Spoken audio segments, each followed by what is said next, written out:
বাল্মীকি প্রতিভা রবীন্দ্রনাথ ঠাকুরের একটি গীতিনাট্য, যেখানে পাপ থেকে পুণ্যের পথে মানুষের রূপান্তরকে কাব্যিক বা সঙ্গীতময়ভাবে উপস্থাপনা করা হয়েছে।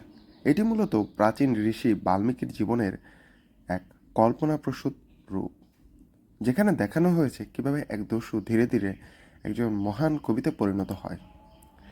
নাটকের শুরুতে দেখা যায় রত্নাকর নামের এক দস্যুকে, যে বনে বসবাস করে এবং পথচারীদের লুট করে জীবিকা নির্বাহ করে। তার জীবনে কোনো নৈতিকতা বা অনুশোচনা নেই। সে মনে করে তার এই কাজই স্বাভাবিক এবং পরিবারকে বাঁচানোর জন্য প্রয়োজনীয়। একদিন সে ঋষিদের একটি দলের সামনে পড়ে।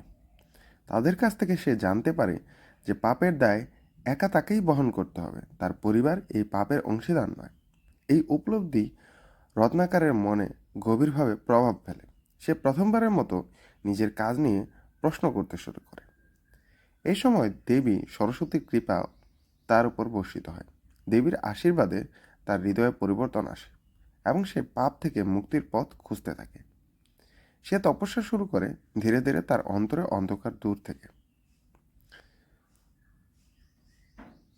এভাবেই তার মনের গ্লানি দূর হতে থাকে। রত্নাকরের এই আত্মশুদ্ধির প্রক্রিয়া দীর্ঘ ও কঠিন, কিন্তু তার আন্তরিকতার নিষ্ঠা তাকে ধীরে ধীরে নতুন মানুষে পরিণত করে। এই রূপান্তরের মধ্য দিয়ে বাল্মীকি নামে পরিচিতি পায়। নাটকের একটি গুরুত্বপূর্ণ দিক হলো সঙ্গীত ও নৃত্যের ব্যবহার।